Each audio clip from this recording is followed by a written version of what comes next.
मित्रों, हिंदू धर्म के लोगों को अक्सर ये आशंका रहती है कि मांस, मछली तथा अंडा खाने वालों के साथ क्या होता है।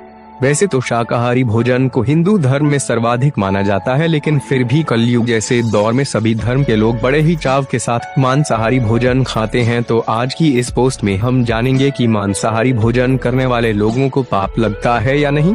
तो चलिए जानते हैं, क्या मांस मछली खाने वाले लोग पापी होते हैं। जैसा कि दोस्तों, वेदों में जानवरों को मारना पाप माना गया है और मांस खाना सख्त मना है।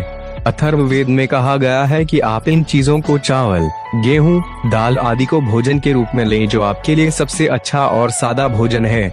दूसरी ओर ऋग्वेद में कहा गया है कि गाय जगत की माता है और उसकी रक्षा ही समाज का उत्थान है। उन जैसे सभी जानवरों की रक्षा की जानी चाहिए। गीता में मांस खाने और ना खाने का उल्लेख है, जिसे 3 श्रेणियों में बांटा गया है। सात्विक भोजन करने वाले मनुष्य के विचार भी सात्विक होते हैं। तामसिक भोजन में मांस और शराब जैसी चीजों का सेवन किया जाता है। इस प्रकार का भोजन करने वाले हमेशा अपने बुरे कर्मों की वजह से बीमार और आलसी रहते हैं। जो व्यक्ति मांस खाते हैं वे 36 प्रकार के नरकों में से एक एक करके सभी नरक में जाते हैं, जहां उनके शरीर के टुकड़े टुकड़े कर दिए जाते हैं और फिर उन हिस्सों को तेल में तला जाता है, जिससे मनुष्य के लिए झेलना बहुत ही कष्टदायी माना जाता है। इसलिए कहा जाता है कि महानता जीवन लेने में नहीं, जीवन देने में है। चलिए इसी के साथ आपको ये भी बता दें कि आखिर मांस खाने वाले ब्राह्मण के साथ क्या होता है। आज के युग में हर धर्म के लोग मांस खाते हैं। उन्हीं में से एक हमारे पूजनीय ब्राह्मण भी है। लेकिन क्या आपने कभी सोचा है ऐसा करने वाले ब्राह्मणों के साथ क्या होता है? क्या उनको भयानक सजाओं को भोगना पड़ता है या भगवान उनको माफ कर देते हैं? अगर किसी मनुष्य का जन्म ब्राह्मण परिवार में हुआ है और वो उस धर्म को त्याग कर मांस का सेवन करता है, तो ऐसे लोगों की जब मृत्यु पास होती है तब उनके दांत काले पड़ जाते हैं और पेट निकल आता है। पुराणों की माने तो उनकी मौत बहुत दर्दनाक होती है। कहा जाता है कि अगर भगवान ने किसी को इतनी श्रेष्ठता दी है और उसकी कदर न की जाए तो भगवान का क्रोधित होना वाजिब है। स्कंद पुराण काशीखंड के 3 अध्याय में कहा गया है कि जो ब्राह्मण मांस खाता है उसके जीवन पर धिक्कार है। ऐसे ब्राह्मण को ना तो मृत्यु लोक में सुख मिलता है और ना ही मृत्यु के बाद दूसरे लोक में।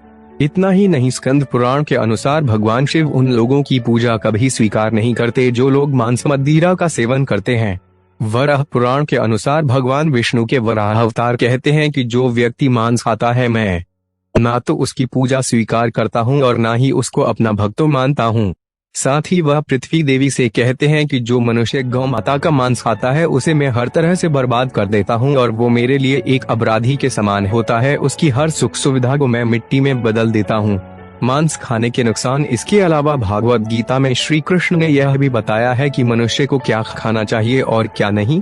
भगवान कृष्ण के अनुसार मांस एक तामसिक भोजन है जिसके सेवन से मनुष्य की बुद्धि क्षीण होने लगती है और मनुष्य अपने इंद्रियों पर से नियंत्रण खो देता है। उसके बाद मनुष्य ना चाहते हुए भी कई तरह के अपराधों का भागी बन जाता है। और ऐसा मनुष्य जब मेरी पूजा करता है या मुझे याद करता है तो मैं उसके पास नहीं जाता हूँ। इस तरह का भोजन करने वाले लोग अक्सर कुकर्मी, रोगी, दुखी और आलसी होते हैं। आज के युग में लोग घर पर मांसाहार नहीं खाते पर बाहर जाकर खाते हैं या अपने मित्रों के साथ मिलकर मांस का सेवन करते हैं। उन्हें लगता है कि ऐसा करके वो पाप का भागीदार नहीं बनेंगे, लेकिन ऐसा सोचना बिल्कुल गलत है। उन्हें भी ठीक वही सजाएं मिलेंगी जो बाकी मांसाहारियों को भगवान द्वारा मिलती है। एक मनुष्य हर किसी को धोखा दे सकता है, लेकिन परमात्मा से धोखा करना नामुमकिन होता है। इसीलिए कहा जाता है ना घर में और ना ही कहीं बाहर मांस का सेवन नहीं करना चाहिए।